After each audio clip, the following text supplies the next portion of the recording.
comme dirait Raymond, il ne faut pas penser que c'est déjà fait. Parce que les Croates, c'est des crèves-la-faim, quoi. Ils vont y aller, ils vont jouer pour gagner. Les mecs, ils ont faim. Ils jouent aussi pour ce peuple croate qui est un petit pays de 3 millions... 4, mais qui, c'est peut-être avant bien longtemps qu'ils vont se retrouver dans une situation comme ça.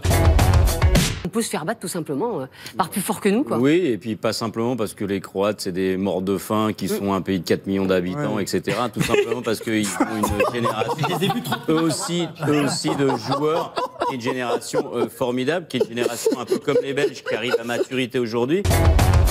L'arbitre, on le connaît bien, on l'a déjà eu pendant cette Coupe du Monde. Et oui, c'est monsieur Pitana, l'Argentin, qui avait arbitré le match entre la France et l'Uruguay. Il avait sorti 4 cartons jaunes à l'occasion, dont un pour Kylian Mbappé. Kylian Mbappé qui, après la rencontre, avait déclaré que pendant tout le match, l'arbitre n'a pas arrêté de me parler.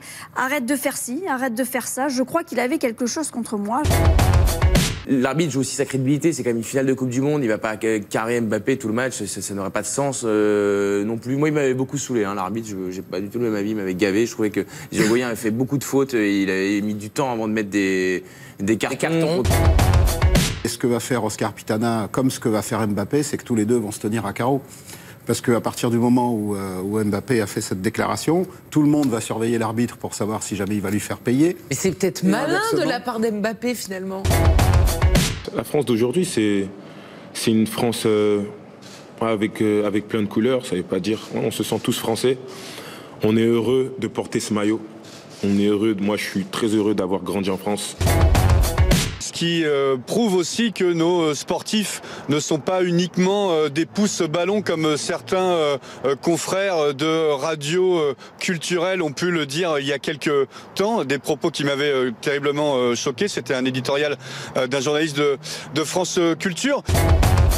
Est-ce que la Belgique fait un beau troisième de cette compétition, Stéphane Pauwels? Je vais laisser parler les autres, mais forcément, en tant que Belge, je dis oui, je pense qu'on est à notre place. Voilà. Je pense qu'il nous a manqué quelque chose pour pouvoir lutter, pour gagner la Coupe du Monde, mais troisième, c'est mérité. Voilà. C'est leur place. Presque sur ce qu'on voit, ils pouvaient avoir une place en finale contre la France, c'était aussi bien, mais ils ont choisi le mauvais tableau, ils ont gagné le match qu'il ne fallait pas gagner contre les Anglais. Voilà. Vous savez qu'en Belgique, tout le monde était persuadé qu'on allait faire au moins le nul pour aller du côté de la Croatie. Et on était peut-être en finale alors. Vous ne croyez pas que c'est plus sain de regretter d'avoir perdu que de regretter d'avoir gagné? Non, non. C'est une faute stratégique. Parce que quand on a un tableau d'un côté tel qu'il est, qu'on peut faire match nul et sans perdre le match, on joue tranquille et se retrouver, éviter le Brésil, éviter après la France, être dans l'autre tableau. Mais il faut être belge. Il ne faut pas être stratège.